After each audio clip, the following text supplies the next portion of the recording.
Hello, I'm Ms. Agnes Raquel B. Mendores, and I will be discussing the Mandatory Reserve Officers Training Corps, ROTC, for senior high school students. Reserve Officers Training Corps, or ROTC, in the Philippines is one of the three components of the National Service Training Program in Civic Education and Defense Preparedness Program for Filipino college students. ROTC aims to provide military education and training for students to mobilize them for national defense preparedness. Its specific objectives include preparation of college students for service in the armed forces of the Philippines in the event of an emergency and their training to become reservists and potential commissioned officers of the AFP. ROTC was then mandated in higher education institutions as per CMO number 10, series of 1996. In accordance with pertinent provisions of Republic Act number 7722, otherwise known as the Higher Education Act of 1994, the following guidelines in the implementation of the expanded Reserve Officers Training Corps program are hereby adopted by the Commission of the Information, Guidance, and Compliance of all concerned. Thus, 1. Offering of the three components of the expanded ROTC program, namely Military Training Service, Law Enforcement Service, and Civic Welfare Service, is hereby declared mandatory for all higher education institutions. And also the CMO number 10, series of 1996, the ROTC program hereby declared a prerequisite for graduation for our Filipino male students enrolled in initial baccalaureate and ladderized program. The Citizenship Advancement Training is a training program for both public and private secondary schools in the Philippines.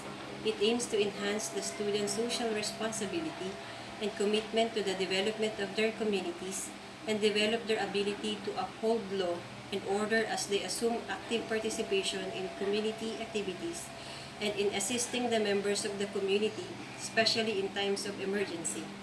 It originated as Preparatory Military Training, PMT, as provided for in Title III, Article 1, Section 52 of the National Defense Act. It was termed Citizen Army Training 1 in 1973 as per AFPR G 314-033. It was restructured and termed Citizenship Development Training per DepEd Order No. 35, Series of 2003, dated May 13, 2003. Citizens Army Training, or CAT, is compulsory military training for high school students. Fourth-year high school students undergo rigorous training including military drills and exercises are a normal sight in campuses. Students are also given lectures on the operations of the Philippine military system, the setup, and functions like a military unit. Training is also conducted in battalions composed of several companies, and the companies composed of several platoons wherein decisions are made through a chain of command under the supervision of the commandant. We have in here Secretary Leonor Magtulis Briones. The Department of Education expressed its support to the proposed Mandatory Reserve Officers Training Corps, or ROTC program for senior high school students in both public and private schools nationwide. She is in favor of the mandatory ROTC. She noted that we cannot be relying on the other countries for defense. If the ROTC will push through, DepEd will be more involved in the implementation. The important feature is the expanded law, or role of DepEd in the curriculum, as well as in the monitoring process. Its curriculum, she added, will focus on military or Philippine history and protection of the country. Among others, that she liked about the proposal, she added, is that girls are also involved. We have in here the advantages of the ROTC program. We all know that ROTC has many good effects of the students in terms of much aspect as leadership skills, social interaction, and to motivate students to be a better citizen of the Philippines. The main objectives of this petition are to implement the ROTC in senior high school level, to develop their love of country, leadership skills, and to defend our country in case of emergency. This petition generally aimed to have ROTC in senior high school or over the country to train the youth to have patriotism, and to awake the youth when our country need them to support and defend our mother country. By the help of our President, he can implement the ROTC all over the country. But we have also disadvantages in this mandatory ROTC. For the League of Filipino Students, or LFS, mandatory ROTC can be considered among the attack against the Filipino youth. LFS, in a statement, vehemently condemned what is called utter desperation of the Duterte administration to generate more and more blind followers of its fascist and violent regime. The group alleged that the AFP has utilized the ROTC under the guise of disaster response preparedness, defense preparedness, and civic education, just to infiltrate schools and turn into the breeding grounds of reserve foot soldiers of the government. The LFS noted that there have been numerous cases of hazing, sexual abuses, and corruption within the ROTC and urged the public to never forget the case of Mark Wilson Chua, who is a former ROTC cadet who was killed and abducted in 2001 after he exposed the corruption in the university's ROTC program.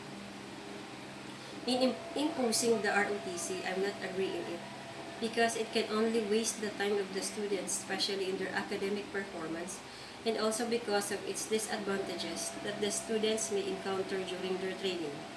Additional fees for the students in buying their uniform for military training, staying at home more than school hours, instead that the student must do another requirements in their respective subjects. Students may experience stress on it because they allotted their time in their training instead that they are in their house to rest and relax their mind. In times of exam and they have been in their training, they have no time to study because they are already exhausted to scan their notes. Moreover, the students cannot focus in their study because they may think about their training.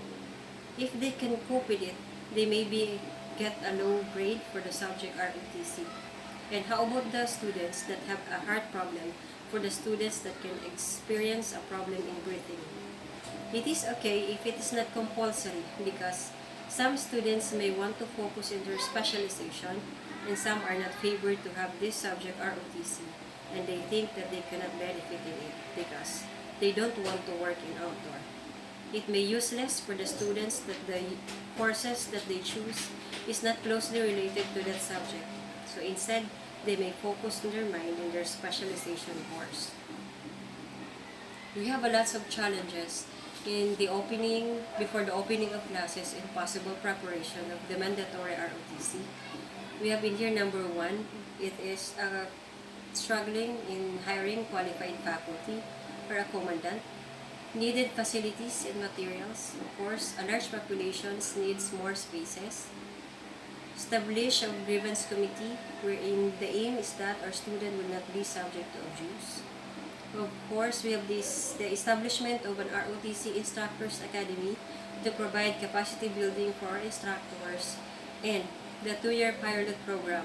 In the proposed, the 2-year pilot program, as Pasqua said, around 100 schools will be tapped for the pilot run. They have initial lists which are identified and located very near AFP bases or military bases and have large ground for the drills. Out of the schools that will participate in the pilot run, Pasqua said, in a small number of private schools, volunteered and majority will be public school. This is to safeguard the welfare of the students, he said, that several mechanisms how to deter abuses. And that will be all. Thank you.